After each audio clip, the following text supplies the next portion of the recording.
അല്ല, ഇത് പാലക്കാടിൻ്റെ മണ്ണും മനസ്സും രാഹുൽ മാങ്കൂട്ടത്തിനോടൊപ്പമാണ്. കേരളം ആഗ്രഹിക്കുന്ന ഒരു വിധിയെഴുത്ത് പാലക്കാട് നിന്നുണ്ടാകും. നല്ല ഭൂരിപക്ഷത്തിന് പാലക്കാട് നിന്ന് രാഹുൽ മാങ്കൂട്ടത്തിൽ വിജയിച്ച് കേരളത്തിൻ്റെ നിയമസഭയിലേക്ക് തിരഞ്ഞെടുക്കപ്പെട്ട് നിയമസഭയ്ക്ക് അകത്തും പുറത്തും ഈ ജനതയുടെ ശബ്ദമാകുമെന്നുള്ള ഉറപ്പിൻ്റെ അടയാളമാണ് ഈ മഷി എന്ന് ഞാൻ കരുതുന്നു. ഷാഫി, ഇപ്പോൾ സന്ദീപ് വാര്യർ ജിഫ്രി മുത്തുകോയ തങ്ങളെ കണ്ടുകൊണ്ടിരിക്കുകയാണ്, എന്താണ് പറയാനുള്ളത്? അദ്ദേഹം വളരെ കൃത്യമായി പറഞ്ഞല്ലോ, വെറുപ്പിൻ്റെ ഫാക്ടറി ഉപേക്ഷിച്ച് ഭിന്നിപ്പിൻ്റെയും വിഭാഗീയതയുടെയും ഐഡിയോളജി കളഞ്ഞ് അതിൽ നിന്നപ്പോൾ പറഞ്ഞു പോയ വാക്കുകളിൽ ഖേദം രേഖപ്പെടുത്തി ജാള്യത തുറന്നു പറഞ്ഞ് അത് ദൂരെ കളഞ്ഞ് രാഹുൽ ഗാന്ധിയുടെ ഇൻക്ലൂസീവ് പൊളിറ്റിക്സിനോടൊപ്പം ഈ നാടിൻ്റെ മതേതര ബോധത്തോടൊപ്പം സഞ്ചരിക്കാനെടുത്ത തീരുമാനം അത് ഇന്നത്തേക്കും 23-ാം തീയതിയിലേക്കും അതിനപ്പുറത്തേക്കും പ്രസക്തമായിട്ടുള്ള കാര്യമാണ്. ഈ അവസാന ലാപ്പിലും ഇടതുപക്ഷം പ്രധാനമായി ആയുധമാക്കിയത് സന്ദീപ് വാര്യരാണ്. പ്രത്യേകിച്ച് സന്ദീപ് വാര്യരുടെ പഴയ പോസ്റ്റുകളും ഉൾപ്പെടുത്തിയ പരസ്യമാണ് കൊടുത്തിട്ട് UDF-നെതിരെ ഈ കോൺഗ്രസിനാണ് വോട്ട് ചെയ്യുന്നത്. അല്ല, അവരുടെ എനിക്ക് തോന്നുന്നു അവർക്ക് ഈ തെരഞ്ഞെടുപ്പിൽ ഇപ്പോൾ ഉപയോഗിച്ച ചിഹ്നത്തെക്കാൾ നല്ലത് ബൂമറാങ്ങായിരുന്നു നല്ലത്. ഈ തെരഞ്ഞെടുപ്പുമായിട്ട് ബന്ധപ്പെട്ട എല്ലാ കാര്യങ്ങളും അവർക്ക് തന്നെ തിരിച്ചടിയാവുന്നതാണ് നമ്മൾ കണ്ടത്. അതിൻ്റെ പ്രധാനപ്പെട്ട കാരണം അതെല്ലാം സൃഷ്ടിക്കപ്പെട്ട ഒന്നായിരുന്നു എന്നുള്ളത്.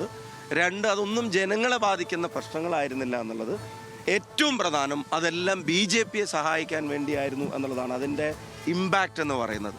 അതുകൊണ്ട് തന്നെയാണ് അവർക്ക് പോലും, അവരുടെ പ്രവർത്തകർക്ക് പോലും, അവരുടെ ഘടകകക്ഷികൾക്ക് പോലും അംഗീകരിക്കാൻ കഴിയാത്ത തരത്തിൽ അത് ബൂമറാങ്ങായി തിരിച്ചു വന്നത്.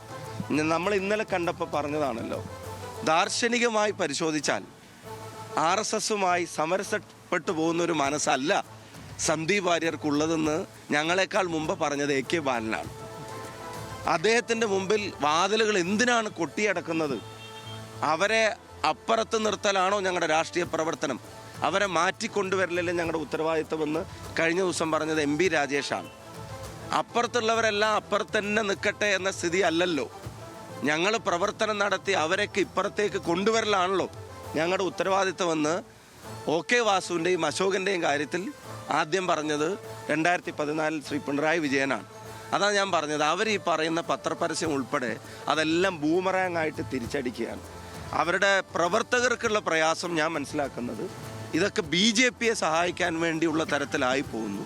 പ്രചരണങ്ങളും സംസാരവും പലപ്പോഴും സംഘപരിവാർ ലൈനിലായി പോകുന്നു എന്നുള്ളതുകൊണ്ട് തന്നെ ചിഹ്നം പോലും ഇല്ലാത്തൊരു തെരഞ്ഞെടുപ്പിൽ ആ പ്രവണതയ്ക്കെതിരെ പ്രതികരിച്ച് പാർട്ടിയെ രക്ഷപ്പെടുത്താൻ സാധാരണ CPM പ്രവർത്തകൻ പോലും തയ്യാറാവുന്ന ഒരു തെരഞ്ഞെടുപ്പായിട്ട് ഇത് മാറും എന്നാണ് പ്രതീക്ഷിക്കുന്നത്. പഴയ ഫേസ്ബുക്ക് പോസ്റ്റ് ഡിലീറ്റ് ചെയ്യാൻ ഷാഫിയോട് ഇന്നലെ MP രാജേഷ് വൈകിട്ട് പറഞ്ഞു. അദ്ദേഹം കണ്ടെത്തിയ സ്ഥാനാർത്ഥിയോടൊന്ന് അദ്ദേഹത്തിന് ആദ്യം ഒന്ന് ഉപദേശിക്കായിരുന്നില്ലേ? അദ്ദേഹം കണ്ടെത്തിയ സ്ഥാനാർത്ഥി കേരളത്തിൻ്റെ മുഖ്യമന്ത്രിയെ പറ്റി പറഞ്ഞത് ഞങ്ങളാരും പറഞ്ഞിട്ടില്ല. ഞാൻ ഇപ്പോൾ ഇവിടെ പറയാനും തയ്യാറാവില്ല.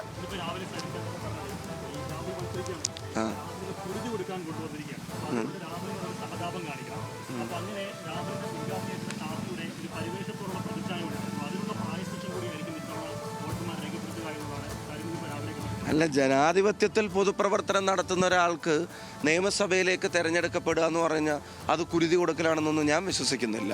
അയാളുടെ ഈ പ്രായത്തിൽ കോൺഗ്രസ് സംസ്ഥാന പ്രസിഡന്റ് ആയിരിക്കുമ്പോൾ പാലക്കാട് നിന്ന് കേരള നിയമസഭയിലേക്ക് തിരഞ്ഞെടുക്കപ്പെടുന്നത് വലിയ അംഗീകാരമാണ്. ഇവിടെ മത്സരിക്കാൻ കിട്ടിയ അവസരവും ഇവിടുത്തെ ജനങ്ങളുടെ സ്നേഹവും ഇനി ഒരു ജയവും അതൊക്കെ വലിയ അംഗീകാരമാണെന്നാണ് അദ്ദേഹം പ്രതികരിക്കുന്നത് ഞാൻ കേട്ടിട്ടുള്ളത്. അത് കുരുതിയാണെന്ന് എനിക്ക് തോന്നുന്നില്ല. 23-ാം തീയതി റിസൾട്ട് വരുമ്പോൾ അറിയാലോ. ഈ രണ്ട് റേറ്റ് കുറഞ്ഞതും സർക്കുലേഷൻ കൂടിയതായ പത്രങ്ങളിൽ നിന്നാണ് അതിലാണ് പരസ്യം നൽകിയതെന്നാണ് MP രാജേഷ് പറഞ്ഞത്. ആ മാധ്യമ സ്ഥാപനങ്ങൾ അവരും ആലോചിക്കണം ഇത്തരം പ്രതികരണങ്ങൾ നടത്തുന്ന ആളുകളെ സംബന്ധിച്ച്. അവരെ കൂടെ കുഴിയിൽ ചാടിക്കുന്ന, ഈ തെരഞ്ഞെടുപ്പ് കമ്മീഷൻ്റെ പെർമിഷൻ പോലും ഉള്ളടക്കത്തിന് എടുക്കാത്ത ഇത്തരം പരസ്യം കൊണ്ട് വരുന്നവരെ സംബന്ധിച്ച്